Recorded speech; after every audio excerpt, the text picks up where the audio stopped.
Perfect. All right. So I'm going to shut up and let Ian tell you a little bit about himself. So Ian, can you just give us a little background on who you are, where you're at, and what you do? Sure. Thanks very much for having me, everybody. Fun to be with the Yesandia crew. My name's Ian Herrin. I started wanting to be a film professor back in college at USC, and I was trying to check all the boxes of becoming a film professor, including getting a master's and all that sort of stuff. So I was always very much consuming media and always very much wanted to teach. But I didn't quite know it would be improv for a little bit. My philosophy in college was, if a teacher is great, don't look at the name of the course, just look at the name of the teacher. And if you trust them, take with them. And so I had an instructor, his name's Randy Mell. Love Randy. Shout out to Randy. He was a big boss on the show 24. Which is showing my age probably a little bit, but he had some credits to his name, and he was a very cool guy. And so my first exposure to improv, other than like maybe a little bit of middle school improv and some theater programs, was a class called Improvised Theatrical Workshop. And every day we would, I didn't know what it was until I was in it, but every day we would show up and we would just improvise something from our weeks. And after 12 weeks, we started to take the pieces that we really liked, and we tried to put them together in a cohesive show. And we got to put up an improvised show at USC as part of my class there. And I really loved that, but I was still on the film professor track. So I get into a master's program in New York at NYU, and immediately I am missing the joy of performing and being as silly as I once was. Film school is, I'm not gonna take a sideswipe at film school here, but film school is a lot of papers and a lot of, hey, what can you get published in academic journals? To which my response was, hey, who reads academic journals? I want to teach, So I think I was a little disillusioned in that program, and I thought, what's the last thing that just gave me energy and made me happy? And I thought, that improv thing was pretty fun. Let me just sign up for one 101 at UCB. I'm sure it'll go nowhere. And I immediately fell down the rabbit hole. I would leave my NYU film classes and I'd be kind of drained and sad. And I'd leave my improv class and I'd be pumped up and excited. And everybody in my improv class was like, who's going to go see a show? Let's make an email list. Let's be friends. And I'm still friends with people from my 101 at UCB. And that kind of community building was incredible. And just talking a little more about the art form specifically, like, I think improv is humanity on stage. It's really the freedom to do and create whatever you want to create.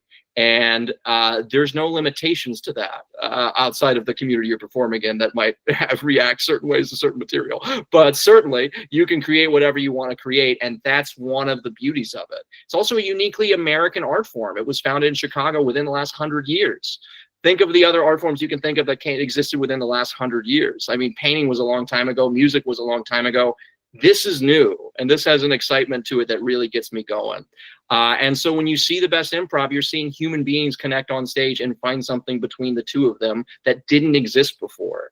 And that kind of magic is just so exciting for me. I will also say, this is controversial, I like that it fails a lot. I like that you sometimes don't do well, because that makes it so much more special when you do well. It's this mercurial thing that we're all trying to figure out together. One of my favorite improv notes early on is, think of the best baseball player in the world. Best baseball player in the world hits the ball a third of the time, maybe 2/3 of the time they don't, right?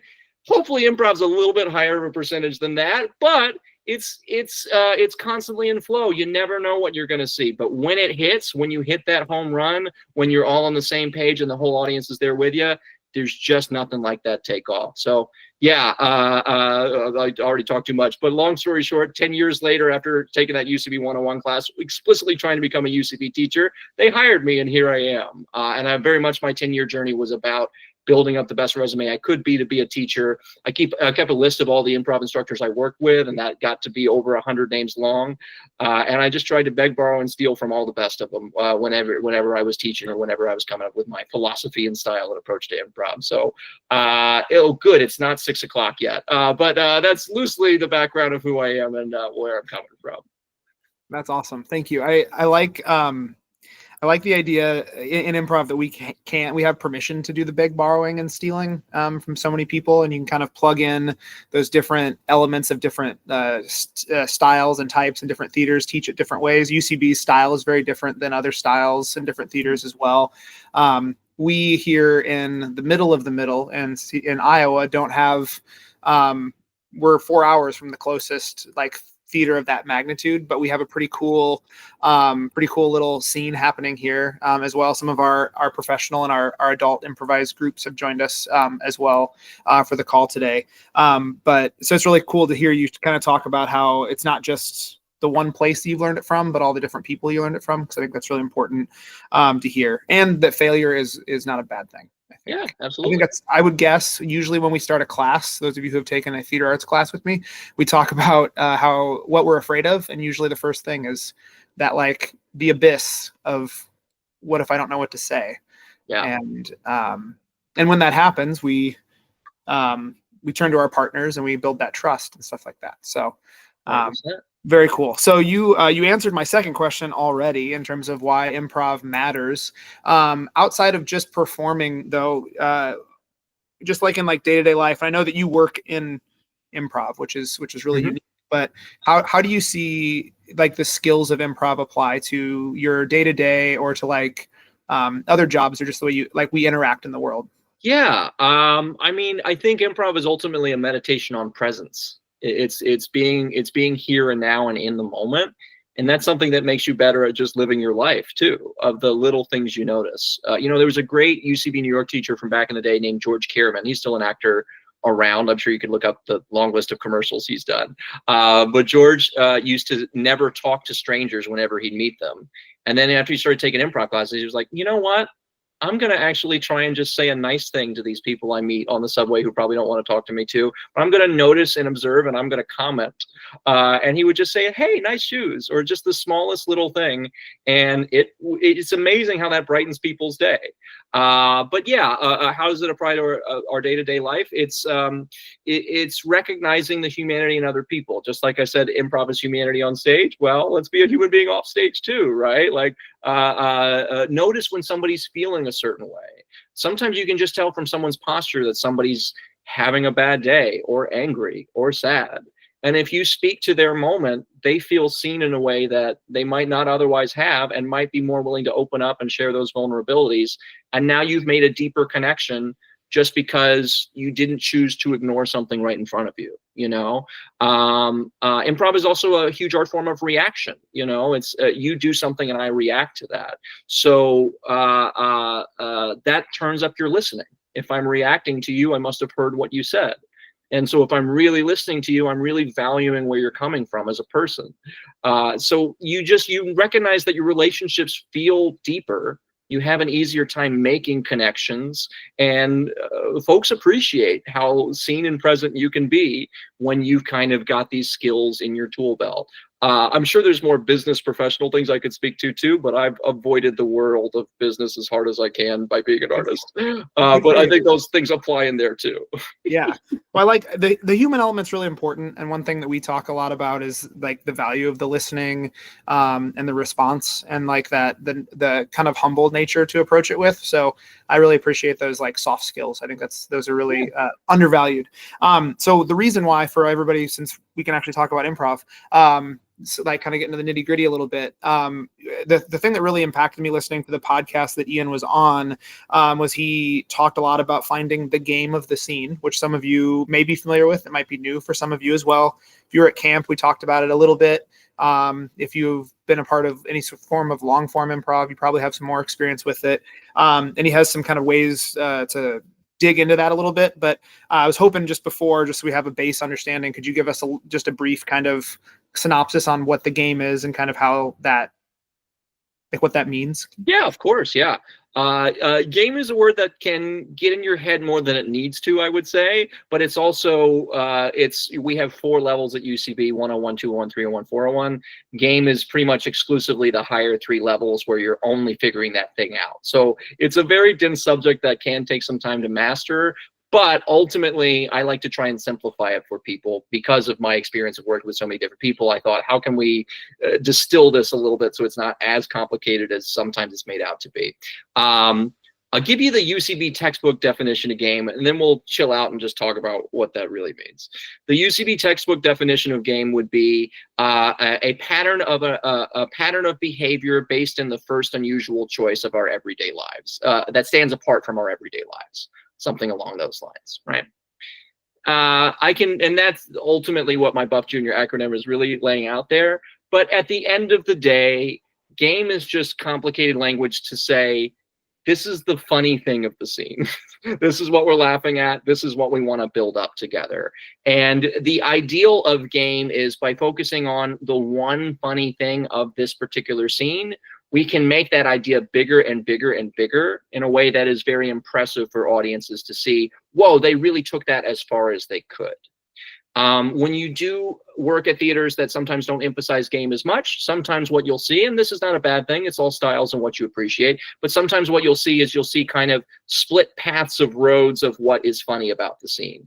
Oh yeah, that character was kind of funny, that idea was kind of funny, but it doesn't always feel as connected as this is the one game, this is what we're working on here, right? Sometimes the way I say that when I teach is it is much more impressive to dig one hole 10 feet deep than it is to dig 10 1-foot deep holes, right? You want to see how far you can take an idea and how much you can work together to collaborate with each other to make that idea as big as possible. Okay, you want me to go straight into BUF Jr.? Yeah, well, yeah. One thing I'll just add sure. For some of us who have not played or maybe have not watched like a Herald or long form directly, right. If you are somebody who's played the game Foursquare or Slither or 3 Rooms, there's a number of different games that we've done that are using the same the concept he's talking about builds to those things as well, where you're finding that first moment together. And so it applies to some of the short form stuff that we do. It applies to more longer form. Our focus this year especially has been on, we've been moving away from more of like the guessing games a little bit in terms of instruction and a lot more towards not story based, but just the more developing heightening and things like that. So if you've played Foursquare, even if you've done speech improv, which our high schools do there's a competitive like theater thing called speech, and there's a improvisational category where you have like 2 minutes to talk with your partners about the scene, and then you perform a 5-minute scene, and the game is basically what you're playing. They don't call it that. And our friend Pez here in the middle is an all-stater for that. No big deal. So a couple years ago. They're older now. Sometimes the way I say that is short form is kind of built where it gives you the game as part of the structure. So that's kind of a difference between short form and long form. Or short form, we're going to explain what we hopefully ideally the game will be before we play it together. Long form is, there's a Keegan-Michael Key quote, long form improv is like building a 747 while you're in the air.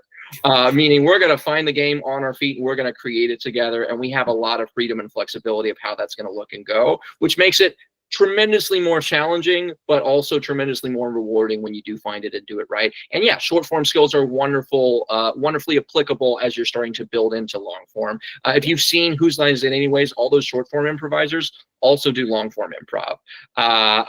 Short form is what pops on TV, and so that's what got them famous, but they absolutely do the longer form stuff as well. And that's what makes them so sharp at being able to jump into short form, is they have that wealth of having built it for themselves and knowing how to lean into what they find fun. Yeah. Awesome. Now, yeah, feel free to jump into BUF Jr. now. I just wanted to give them a little bit of content. Yeah, of course. So I don't know if any of you have been able to tell just yet, but I'm decently analytical. I really like to break things down step by step. So when I was in that game trying to figure it out mode, I was just like, okay, but what do you really want? Like, what are the things in the scene that will lead me towards the funny thing of the scene? And that's where I really came up with this acronym BUF Jr. I have to really credit BUF Jr. Was very much something I was thinking about after a Sean Diston class. And Sean Diston's a great podcaster in LA, used to be New York, used to be LA now, teacher who writes for Twisted Metal Season 2 and a bunch of other crazy, impressive things. So BUF Jr. as an acronym to teach a game. B is base reality. Basically, we have to understand what the world of the scene is, first and foremost. We have to have a context of what's normal before anything else can stand out from that. And usually when I say base reality, I mean three primary elements. I mean who, what, and where. Relationship, location, activity, right? You're my dentist, we're getting a root canal, and we're in your office. Is so helpful for knowing how the rest of the scene is going to play out, because we've established those kind of basic facts of base reality. Okay, so the B of BUF Jr., establish your world, who, what, where, first and foremost. The U of BUF Jr. is our first unusual thing. I said this in the fancier definition of game very briefly, but basically it's a break of expectation, right? There's almost no comedy that isn't somehow, some way a break of expectation when you really get into the nitty gritty about it. Think about like what makes a baby laugh about peekaboo. You make them think the face isn't there, and then there's the face, right? They're surprised. They don't expect it. You're probably less surprised as adults, but it works great on babies. But the unusual thing, you expect to walk down the street normally. You don't expect to slip on the banana peel, right? Anything you're laughing at, and sometimes it's tonal too. I had somebody after one of my classes once said like, yeah, but there was something that they said something so dry in that movie. And I just reframed it as, did you expect them to be that dry about it? And they said, okay, all right. So it was a break of expectation, you know? So unusual things are a gateway into potentially there's something comedic happening here, right? Okay, the F of BUF Jr., the third letter of my little acronym, is framing. Because we're building a whole reality on our feet, there might be kind of multiple weird things going on, right? Or at least multiple avenues of things that could be weird if we really leaned into them. So if we want to dig that one hole 10 feet deep, how do we kind of set the track of what we want that hole to be? Or how do we kind of lay out the provisions around which we want to dig the hole? Well, a framing statement is basically calling out the one unusual thing that we're hoping to build upon that allows us to then get on the same page together. And you'll see a lot of like go-to framing statements that might even sound a little clunky at first, but are really helpful in pointing the direction of the scene, right? To go back to my dentist-based reality, right? You might say within that dentist-based reality, hey, you know, it's unusual that you're using a mallet instead of anesthesia to knock me out, right? That's, I believe, right out of the UCB manual, that example. But that is essentially that statement that you made within the scene is now saying, look over here. This is the funny thing. I'm saying it right now so that we're going to build that up. We're going to see more of this doctor having his version of a mallet, or maybe this doctor doesn't believe in the more fancy modern dental technology, whatever that might look like, right? Great. So framing gets you on the same page. Label, speak to, call out that unusual thing so that now we're locked in. By the way, I also want to point out that's helpful for the audience too. Audiences aren't always exactly keen to what you're doing unless you tell them, right? But if an audience sees you go, oh, they stopped the thing, oh, they're doing the thing, more likely after that, they're going to go, yay, right? It's rewarding. It's rewarding to set something up and follow through, and a frame is a great way of doing that very pointedly for each other. Right? On to the J of BUF Jr. This, I think, is the hardest and most difficult of my little 5-step acronym. And it's one I think most UCB improvisers spend the most time on. You know, we have kind of a premiere show at UCB called Herald Night that you try and earn your way onto through auditions and such. And usually if you make your way on to Herald Night and you're still getting notes about your performance, those notes are often pointed towards this J. And that's justification. Basically, why do you choose to do that weird thing, right? And what this does is it gives you agency over the weird thing so that you can be in control of it because it's based in something that you believe, right? If you believe something, you can do more of it bigger and bigger and bigger, right? When you don't justify and it's just, I don't know, this just is what it is, you become a victim of circumstance of the scene. Of like, uh-oh, the comedy's just happening to me. I hope it doesn't happen again. But when you really learn that justification muscle, you say, no, the comedy's happening because I believe in this thing, and I'm going to keep pushing that belief so I can make the comedy keep happening. And I own it, right? I'm able to commit to it. And I think like that's also very human.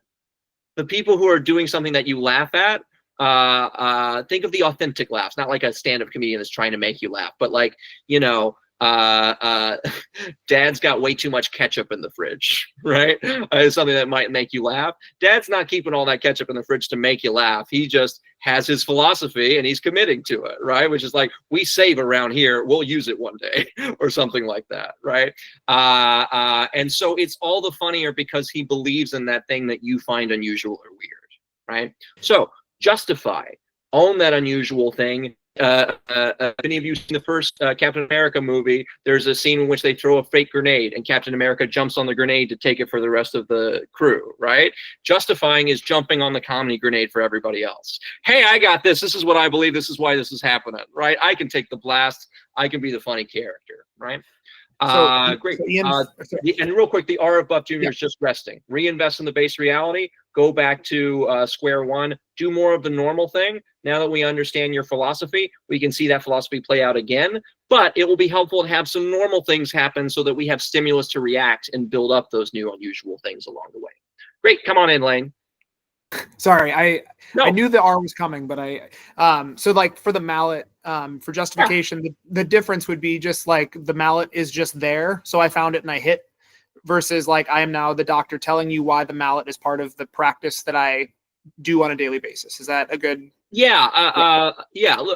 Sometimes I also say like you want a philosophical justification, not a biographical justification, right? Biography is victim of circumstance. So yeah, if the justification with the mallet is like, I don't know, man, it was just here, right? Like, or like corporate told me I had to. Okay, well, great. So you don't want to do this either, right? Versus, like I said earlier, of like, nah, I don't believe in the modern dentistry technology. It's all a scam. Well, now you're in control of it. Now you're making it happen. Now it makes sense for you to keep doing it because we see that you control it, right? But yeah, it's more interesting to be somebody who has agency and control rather than somebody who just happened and stumbled into coincidentally, accidentally being funny once and they don't know how to repeat it. Yeah. And then I think the rest thing is really interesting because it's probably the thing that gets talked about the least, or at least that I don't think about the most until I'm seeing it on stage where there's like rapid fire. We're just like getting hit with the unusual thing. And I like that idea of that cycle a little bit. Is there I know there's not really a formula for this, but traditionally in a scene, would you rest through that a couple times before you like go through that process again? Or is there, I know there's not a magic number, but I'm a big 3 guy. So that's my. Yeah, I mean that 3s are nice. I don't know what that is about human beings that we like 3s, but 3s are nice for sure. Listen, I think the base reality stays fixed throughout the whole scene, ideally in most circumstance. So it's not like you have to go back to reinventing that within your own scene. Right. But nor do we need a second frame necessarily, right? We kind of want to just live in the resting until we can find new unusual things based in the pattern of that justification. But in terms of like how much to do it and when to do it is usually after a big moment of laughter, because you're probably not going to immediately top that, right? Think of a magician. A magician is usually doing their magic trick by making you look over here while really the trick's happening back here.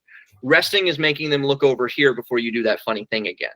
It settles the audience down and like, oh, they're still believable. I still recognize what this world is. Oh, they did it again, right? It's more surprising for them. We have a wonderful teacher in New York who's also spent some time in LA and I believe just won an Emmy, Jeff Hiller from Somewhere Nowhere, great actor and performer. Jeff Hiller talks about resting the game like this. If you're just constantly hitting the game, the audience is now getting ahead of you and they're starting to fill in their own jokes and they don't have the pressure of being on stage and all the adrenaline that you have. So they might even be, no offense, better at it than you because they got that. They're just sitting there all confident, right? But when you instead hit the game, get away, come back, it hits them so much harder because you're using that magic element, if you will, right? So when you're trying to rest, try not to do this. I just got 2 laughs in a row. I'm not going to beat those last 2 laughs, right? Get away from it and instead applaud like this. Confidence and really hitting it. You're not going to miss it. All right. Is this doing the Zoom thing where you can't hear me applaud? I promise it's loud and I got big, strong hands. It is the miming you're doing is what it looks like, and the object work is great. So we're getting the gist of it. Which is great. Yeah, thank you. I like that. I like that visual. So I have asked a lot of questions, and Ian has got to say a lot of wonderful things. But we have all these other people here. So if you have questions about the game or anything else, let's open it up a little bit. Great. You can put them in the chat too if you want. But can you hear me? Hi, Ben. Hi, Ian. It's so great to have you here. This is so informative and enlightening. Thank you. So I am a captain of a short form group. I'm a student at WashU in St. Louis. And my question for you, I've heard various different improv philosophies. I've read the UCB manual, but I've also read like Improvised by Mick Napier, and like we have had workshops at Annoyance and IO and stuff. Anyway, it seems like there's a contrast between these game-based frameworks and like a character-based framework. And my question for you, because basically all these professional improvisers are doing long form, what is your argument for why game is a better framework than characters? Or I don't know if you would argue this, but I'm interested. What do you think is a better framework for short form, or like how do those two compare? Interesting. The short form specificity I haven't thought about before. Let me say this. There are more theaters that do character based. You referenced Annoyance. I would also say the Groundlings, which is not a theater I have a ton of experience with, but I certainly know they're heavy character based. That's of course where Will Ferrell and Kristen Wiig and all those wonderful folks came from. My argument for game over character is that character can somewhat be inclusive of game, but I think game can be very inclusive of character. Oftentimes, we talk about game as game of the scene, but if you're owning game with philosophy, it becomes what we might call a character game. So you can essentially find character a little bit more organically, rather than, I'm talking very anecdotally, and please always do what works best for you. But I've had friends who take classes at Annoyance and Groundlings that feel a little rudderless and don't know where to start in terms of building a character and don't really know how to find it. And what the UCB style of game is to really like let it come to you a little bit more, let it be a little bit more organic, right? And sometimes the bigger character energy that you kind of bring into a scene can feel a little bit more forced than earned. It depends. There are people who are great at it, right? Chris Farley's probably a very big character performer, we might say, and almost never feels forced or unearned when he's doing it. So there's always exceptions, and like there's a level of charisma that certain people have that they can get away with anything. But if you're focused only on character, I think that's a style that works for some people and not others. But I think game can be a little bit more universal, where you can have great character players within game. I think Connor Ratliff is a great example in UCB New York, who does a George Lucas talk show and a lot of podcasts and things like that. I'm so meandering with your question here, but I think game can be incorporated into character, but character can sometimes actually be a distraction of game and can create those little like 10 1-foot holes where we really don't know where the scene is going, and we might be getting some head laughs throughout the scene, but we're not getting that big earned belly laugh of how did they do that sort of thing, unless they're just that good of a writer that they can come up with that on their feet, and that's not going to be everybody. In terms of what's more helpful for short form, there's probably elements of the character and Groundlings-based aspect that are probably more helpful for short form than UCB in a lot of ways, because UCB is about finding the game and short form kind of gives you the game.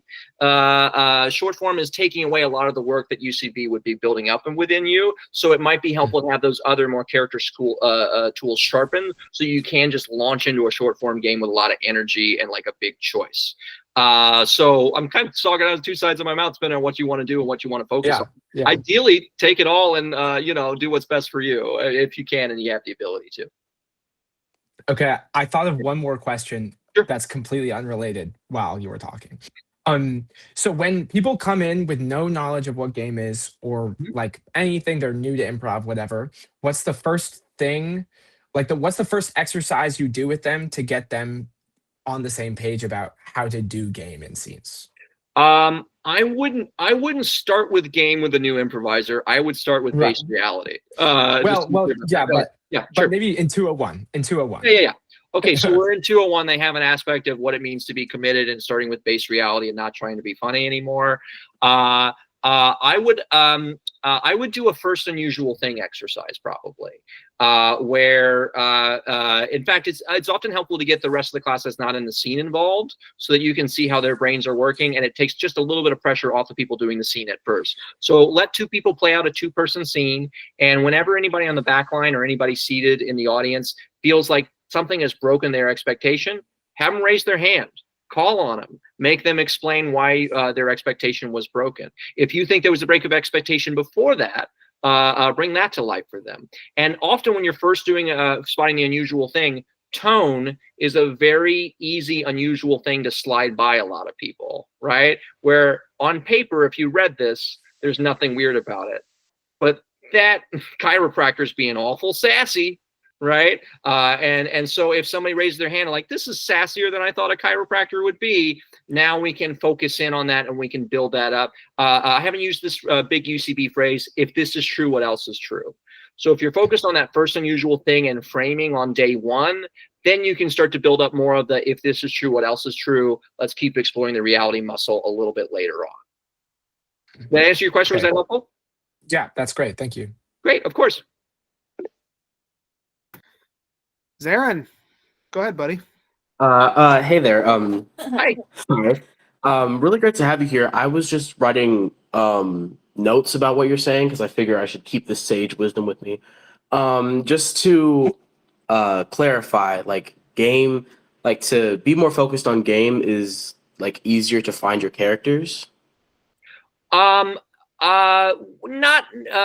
put it like this. If you're trying to play a character for comedic purposes, it's helpful to understand the game of your character, if you will, right?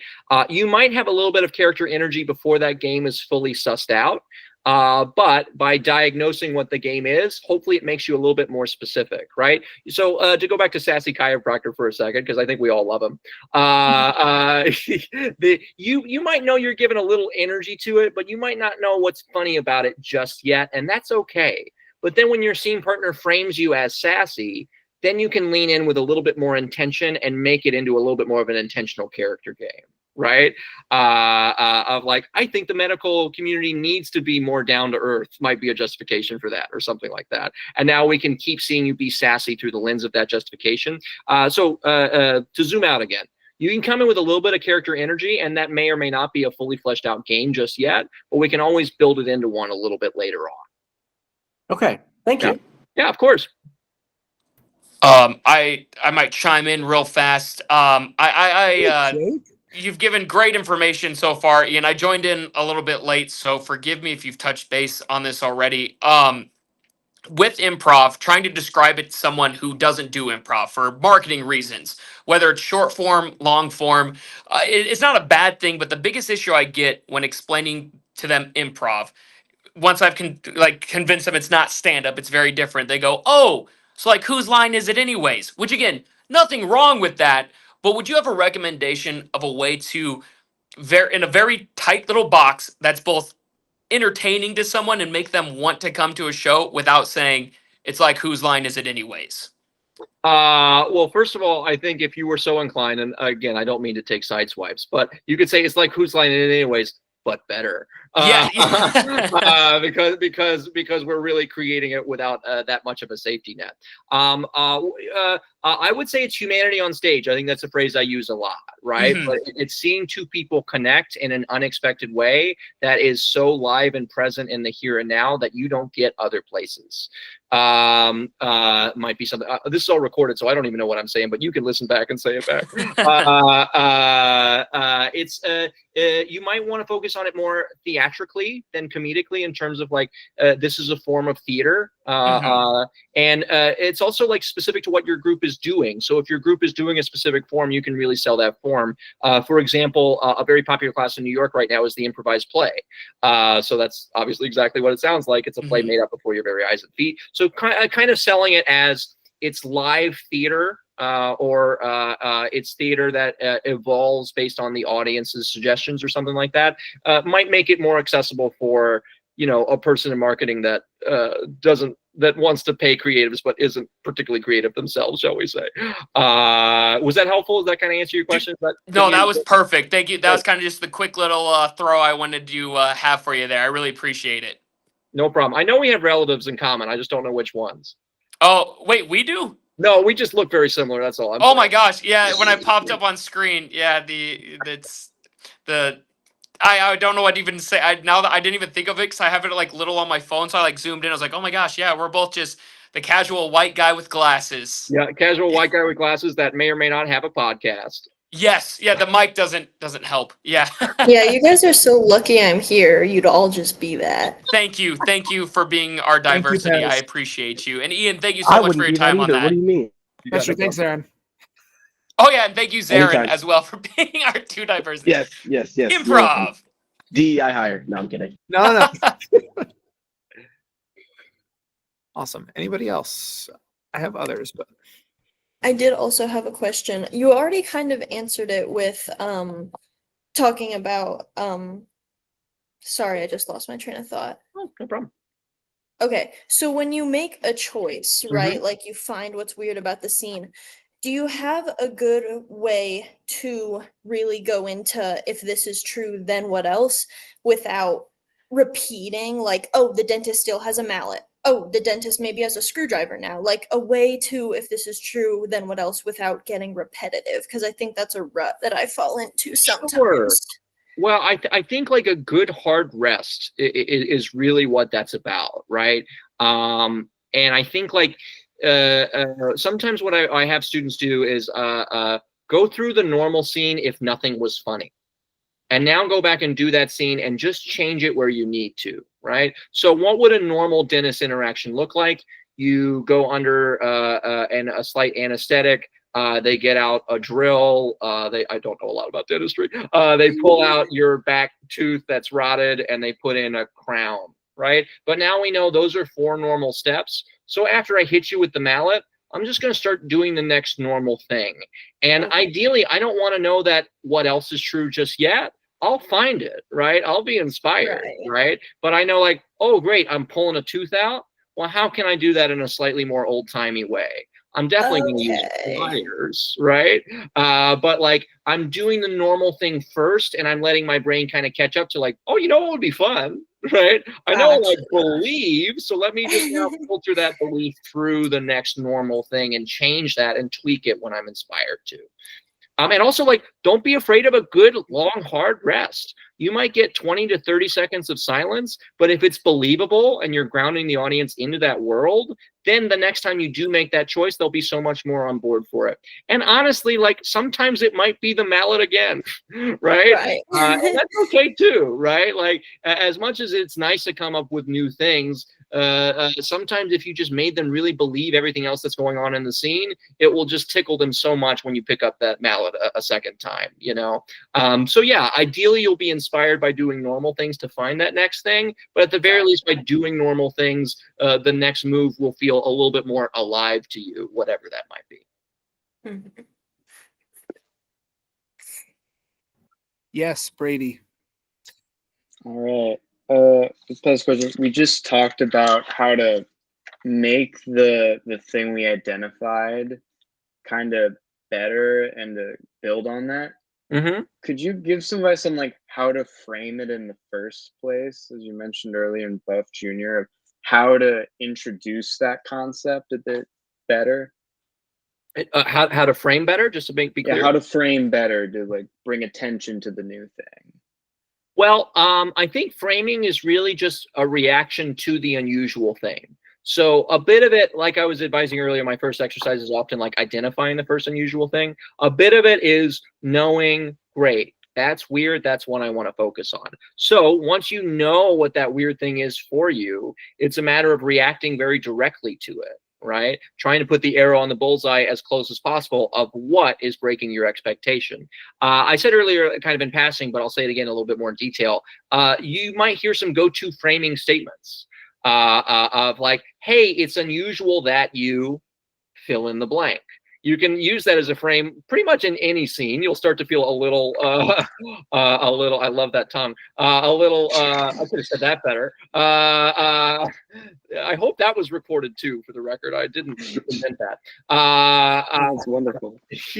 But yeah, it's unusual that you is a go-to framing statement that can point you in the right direction that we could use pretty much every time in every scene, but it might start to feel a little clunky, right? So look out for things like "you always" is a nice, easier, slick frame. Like, oh gosh, you always save all the ketchup in the fridge, Dad, right? But it's saying like, this is a behavior that is repeatable within you that I've noticed and observed many times, right? Hey, I've noticed that you is also a framing statement, right? Hey, you know, I've noticed that you just are incredibly sassy, chiropractor, or whatever else it might be. But like, it's just like, it's a point. It's like, hey, I think this is fun. Let's push you in that right direction. Let me tell you something else that comes up a lot. Sometimes you'll frame something, and because your scene partner has a lot of adrenaline, or maybe didn't hear you, or is otherwise in their own world, sometimes they'll just kind of bypass your frame, right? And they won't really lock in, even though you wanted them to lock in. So we have another great teacher. I like citing all the teachers. Sorry for the sea of names that you may or may not be familiar with. But we have another great teacher in New York by the name of Lou Gonzalez.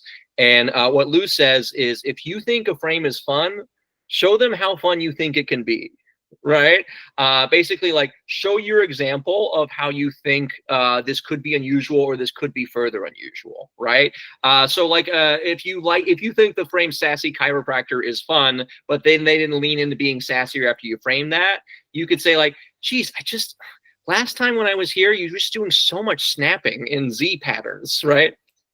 Or whatever else, right? But you're saying like, not only am I framing you as sassy, but here's how I think you could play it in a fun way. And here's why I think it could be fun. So yeah, point it out, react very directly. I often say underline, but don't stop. I think another thing that can happen when you're early in framing mode is you can do a thing that we call voice of reasoning too hard, where you're like, hey, don't hit me with a mallet, I'm out of here, right? And then the scene's over because we don't get to see the dentist do more things, right? So another way you might want to think about framing is framing in a loving way, or finding a push and a pull to your frame, right? Like, hey, doctor, I'm a little nervous about you using the mallet, but also, I don't know, I don't want to find another dentist, I'm already here. Can we just get this over with? Right? But yeah, frame in a polite way that is not going to completely shut the other person down, but is setting them up to explain themselves if we want to get to that justification, right? Attack the unusualness with curiosity of trying to figure them out. That goes back to humanity, right? We'd all be better off if we did a little bit more of trying to figure each other out. So yeah, frame in a loving way that's trying to get a deeper understanding of that justification. Or even better, if you're really good at this on your feet, frame in a way that gives them the justification, right? Frame it like, hey, you know, I know you always beat me in the head with a mallet, but I understand that you don't like the modern technology of dentistry, right? So now you're really like handing them a silver platter of a delicious banquet of food to eat from. But yeah, how do you get better at framing is also a lot about just reps and opportunities. Here's a great way to practice framing if you're all by yourself. Watch some sketches that are game-based. A lot of SNL sketches are game-based. A lot of Key and Peele is especially game-based. Key and Peele, one of the head writers was Ian Roberts, who's one of the founders of the UCB Theater. So there's a lot of very game-based stuff in a Key and Peele sketch. So as you're watching a Key and Peele sketch on YouTube, pause it. See if you can figure out what's the base reality, what's the unusual thing, how would I frame this if I had to. Keep in mind, sketches don't have to frame as much because it's all written for them, so they don't have to call out the unusual thing as much. But if you were coming up with it on your feet, what would you speak to, right? The East and West sketch comes to mind of Key and Peele. What's unusual about that? The names are defying belief with how over the top they are. Is probably the unusual thing of that sketch. They don't have to frame it within because it's a sketch, but if I was doing that improv scene and I was one of the announcers in between the introduction of the players, I might say something to the effect of like, wow, Bob, names are really not what they used to be, or something like that. But yeah, speak and react, underline, right? That's what a good framer always does. Great. Right. Next question. Thank you. Yeah, of course. We have about 9 or 10 more minutes of question stuff. I want to give Ian a minute to talk. He's got a cool live stream thing coming up I want to make sure we talk about. So we've had a bunch of wonderful adult folks who are in here who have been ceding the floor to the youth. So I want to make sure if anybody else has questions. I have a couple other ones that are queued up from people who aren't here, but make space if anybody else has any in the room before I ask the ones that are on my notepad. Great. Or if you just want to jump in with a fun tongue sticking out, that's fine fine. too. Yeah.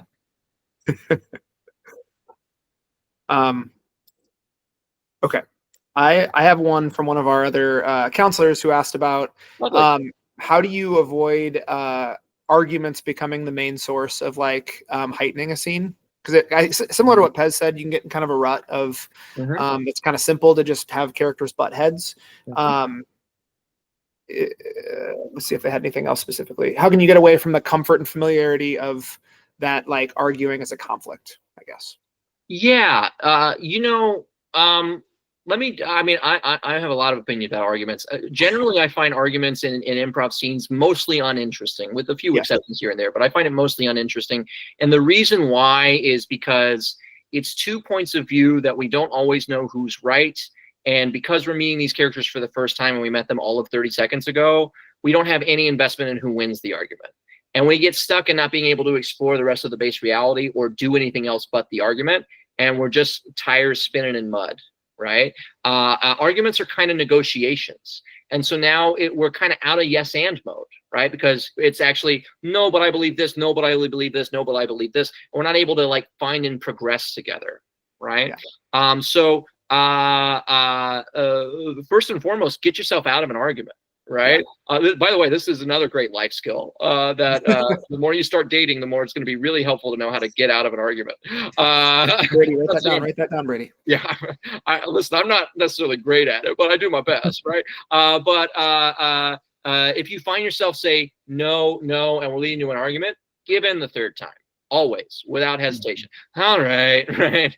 But yeah, let it go. Right.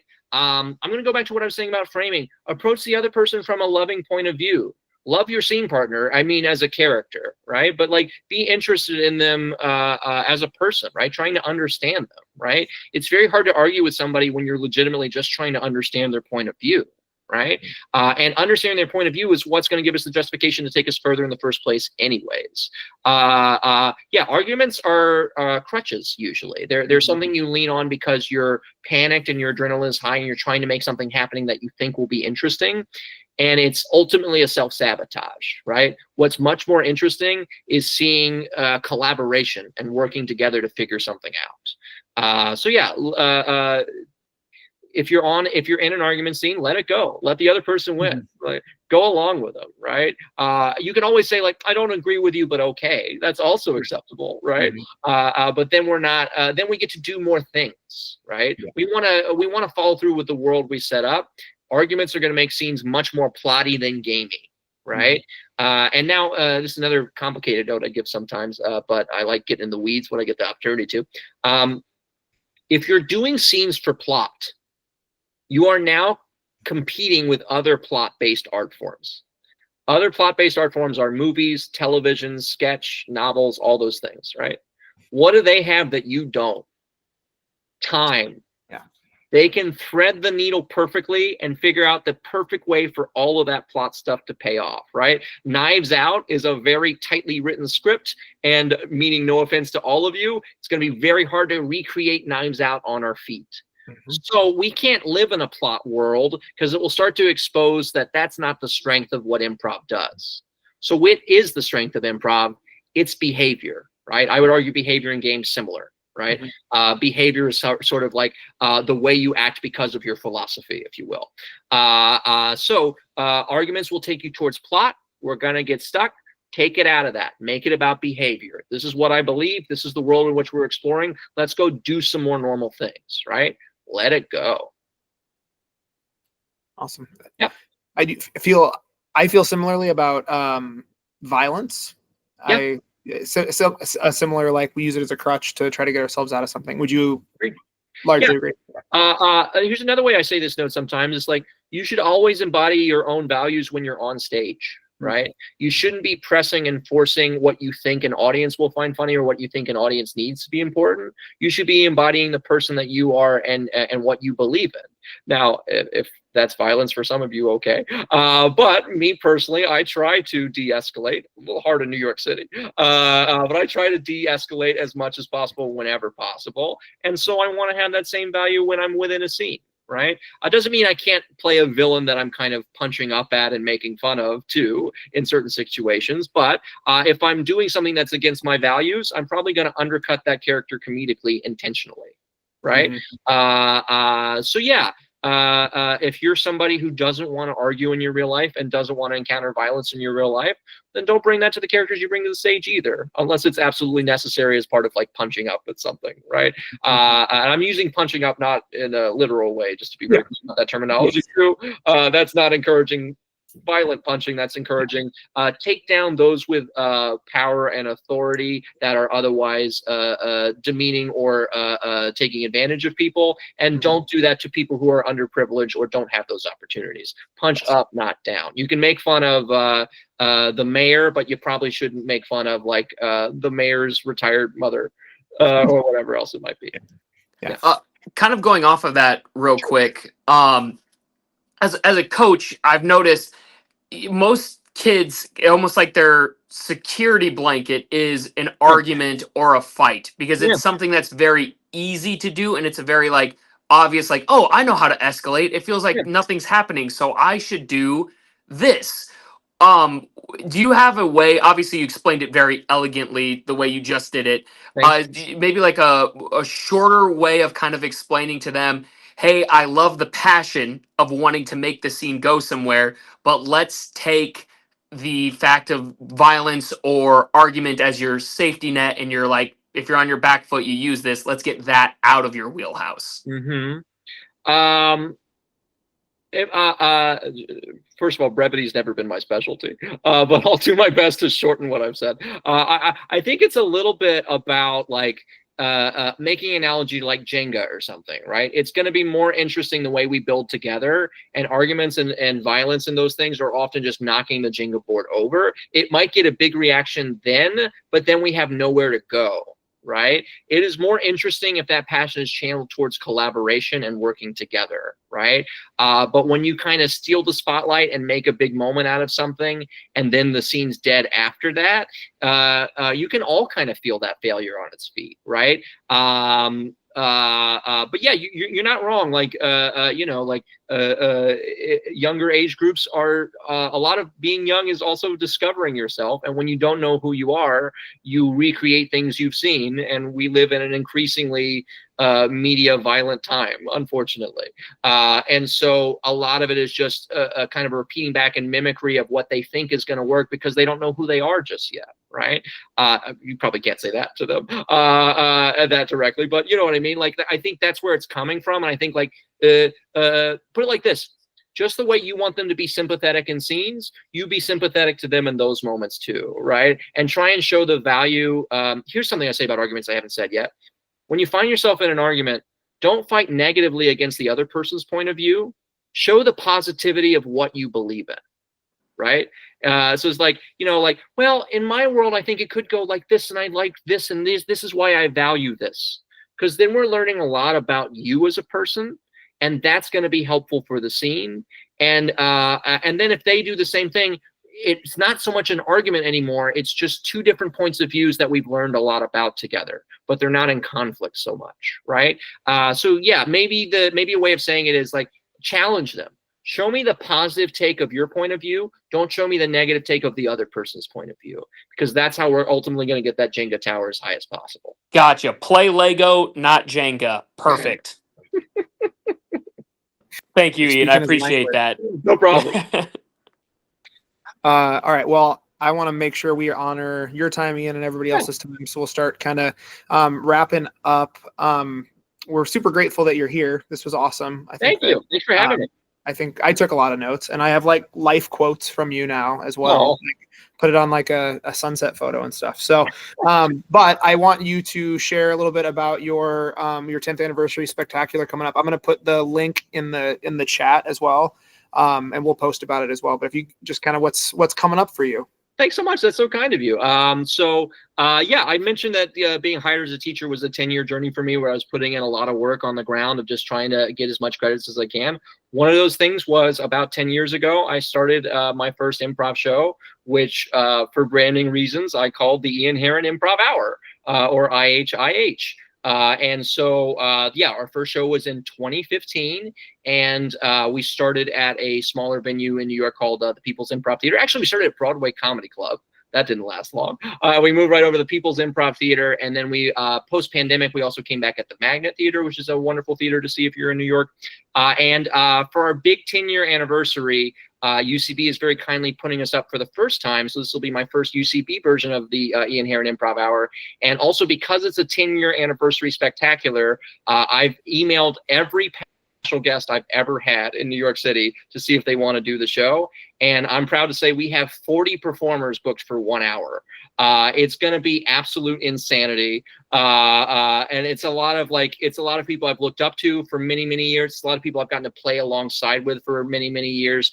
So I'm really, really excited for it. It's coming up Sunday, October 19th at 8:30 p.m. As Elaine mentioned, you can live stream it even from Cedar Rapids, or, take a 4-hour ride on in, and I'll say hello to you in person. But the live stream will be up for a whole week. So you don't even have to catch it live to enjoy that sort of thing. But yeah, it's going to be insane. I'm really proud of the lineup. And would love to have you all watch if you get a chance to.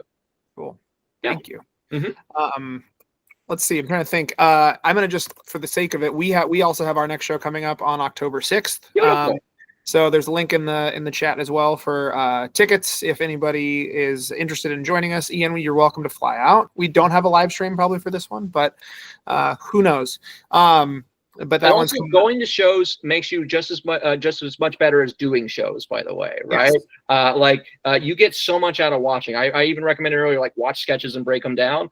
Even better to go to the live shows and see the people in your community and your neighborhood that you can look up to, or even that you want to grow from and build from off of there. So yeah, go see shows, go do shows whenever possible. There's no substitute for reps. Absolutely. Thank you. Well, I will leave you if you have any closing sentiment or any send off you usually give when you wrap things up. I want to give you the last word if you'd like. Goodness gracious, I've talked so little in this hour. Right.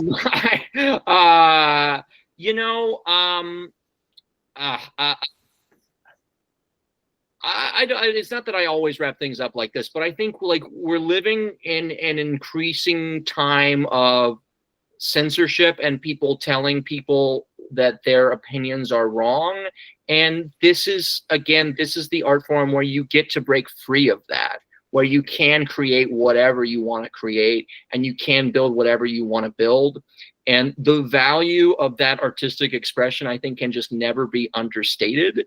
And just by being an artist in this community and being bold enough to try this stuff, let me also say, it takes a tremendous amount of courage to say, hey, I'm going to go up there and have everybody look at me, right? Mm-hmm. But when you push through that courage, you really find a tremendous amount of what the value of being alive is, in my opinion.